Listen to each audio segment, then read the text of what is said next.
Empiezo con un poco de contexto histórico, si me ayudan con la siguiente diapositiva. A pesar de que hay una asimetría entre nuestros países, siempre se ha respetado nuestra soberanía y se han logrado términos equitativos y justos desde la firma del tratado y las actas subsecuentes. El artículo 25 del tratado establece que los acuerdos entre los dos países se denominan actas. A la fecha se habían firmado 324 actas, entre ellas dos que es importante retomar. La 234, que es lo que decía la doctora, no nos podemos atrasar 2 ciclos consecutivos, eso se acordó en 1968, y el acta 308 en la que se acordó el intercambio de información hidrológica entre los dos países, y ahorita comento más de eso. Siguiente lámina. Esto es cómo vamos a cerrar los ciclos 34 y 35. Como ustedes pueden ver, el ciclo actual se cerró sin déficit. El déficit del ciclo anterior, que es el 34, que correspondió al gobierno pasado, vamos a saldar lo que faltaba con una transferencia de las presas internacionales y de esta forma cumplimos lo que se establece en el acta 234, el 100% de lo que teníamos que entregar. Si vamos a la siguiente diapositiva, el acta 325 que se estuvo negociando en las últimas semanas con el gobierno de Estados Unidos va a permitir, como decía, cerrar exitosamente el ciclo y garantizar, esto es muy importante, como lo decía el señor presidente y la doctora Jiménez, el agua para uso público urbano de estas ciudades en el norte del país. Tuvimos que construir confianza para llegar a este punto, pero muy importante también hacer una gestión interna del agua que permitiera cumplir con nuestras obligaciones sin poner en riesgo el abasto de las ciudades y obviamente se tuvo que hacer una serie de trasvases para reducir el volumen pendiente de entrega. Si vamos a la siguiente. El acta 325 va a utilizar aguas de propiedad mexicana, como decía, 131 millones de metros cúbicos y va a dejar cerca de 87 millones de metros cúbicos de almacenamiento mexicano para nuestras ciudades. Pero además, muy importante, Estados Unidos aceptó una cláusula que era para nosotros muy importante, de que va a cooperar con México por razones humanitarias en caso de que hubiera una sequía extrema o alguna otra emergencia, permitiéndonos usar volúmenes estadounidenses si esto ocurriera. Y además se retomó el compromiso de compartir información de manera binacional para mejorar la gestión del agua mediante un grupo de hidrología. Si vamos a la siguiente lámina. En la negociación participó obviamente la Secretaría de Relaciones Exteriores, el señor canciller encabezó y su servidor, la doctora Blanca Jiménez de la Comisión Nacional del Agua, estuvo personalmente en las negociaciones con Estados Unidos y Texas, el doctor Humberto Marengo de la sección mexicana de la Comisión Internacional de Límites y Aguas, que también merece un importante reconocimiento, y también nuestra cónsul general en Houston, Alicia Kerber, que nos estuvo ayudando en la parte de Texas. También hay que hacer un reconocimiento muy especial a la Secretaría de Seguridad Pública y Protección Ciudadana, sobre todo al subsecretario Ricardo Mejía, que no nos pudo acompañar el día de hoy, pero estuvo muy presente en todo este proceso, a la Guardia Nacional, a la Secretaría de la Defensa Nacional y a la Secretaría de Gobernación, que ayudaron en toda la parte nacional.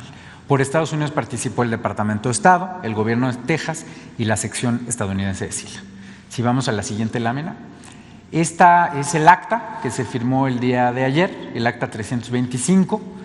Se firmó en el Monumento Internacional número 1 por parte de los comisionados Marengo y Jane Harkins, como establece el propio tratado, y yo les transmití en el acto también la aprobación del Gobierno de México a esa acta que firmaron los comisionados.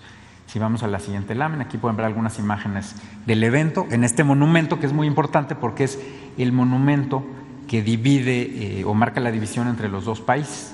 Siguiente diapositiva. También ayer mismo la sección estadounidense nos notificó la aprobación del Departamento de Estado al acta 325, es decir, el acta 325 entró en vigor el día de ayer mismo. Siguiente diapositiva.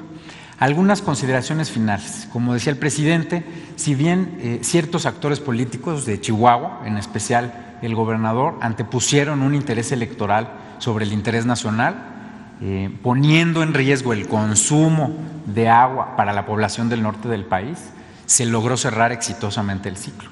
Y aquí hago una anotación muy importante de por qué esta negociación es tan exitosa. Hubo una situación similar en 2002. en el acta 308. Y se acordó, entre otras cosas, para que vean la diferencia entre entonces y ahora, se acordó en ese entonces pagar 1.500 millones de pesos para invertir en un supuesto programa de tecnificación del riego, que la doctora les puede platicar algún día qué resultados ha dado. Y además se acordó continuar extracciones de las presas interiores de México durante meses. Pueden revisar esa acta, está en línea. Y en esta ocasión ya no habrá un cobro de este tipo, un pago de este tipo, y además cerramos los ciclos en ceros. Lo que sí hay que decir, se va a tener que continuar con la extracción de agua de la presa Luis L. León El Granero, ya no para el pago del tratado, sino para consumo humano, para reabastecer las presas internacionales para estas ciudades. Esto estima la Conagua que hasta el 19 de noviembre estará sucediendo. Entonces, bueno, pues con eso simplemente decir, fue una negociación muy exitosa. Reiteramos el reconocimiento a todos los que participaron y obviamente agradecemos al señor presidente por la conducción de todo este proceso.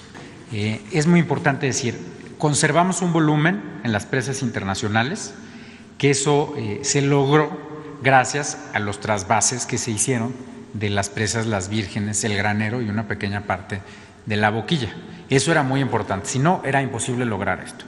Y por otro lado, tenemos esta garantía en el acta de cierre del ciclo, el acta 325, en la cual dijimos, bueno, si nosotros tenemos una emergencia, y eso fue una indicación que nos dio el presidente, no podemos tener ningún riesgo para el abasto a la población del norte del país, que es lo que no le importó al gobierno de Chihuahua, pero a nosotros sí nos tenía que importar. Entonces se puso esa cláusula de que si llegara a haber una emergencia, nos van a prestar agua, llamémosle así, van a cooperar con nosotros por razones humanitarias, con términos que se van a negociar en su momento si esto llegara a ocurrir. Pero reiterar, está en el acta y se respeta de esta forma el derecho humano al agua de todas las personas en el norte del país. Nada más, quiero reiterar unos puntos de la tabla. O sea, aquí lo que hicimos, como dice la doctora, es ¿cuánta agua se necesita para pagar el tratado? Sí, muchas gracias. Y pueden ver aquí, esto era lo que se esperaba que entrara el granero, lo que se tenía que extraer del granero, lo que se tenía que extraer descontando el riego del granero y lo que se esperaba en la estación hidrométrica, ya digamos lo que cuenta para el tratado.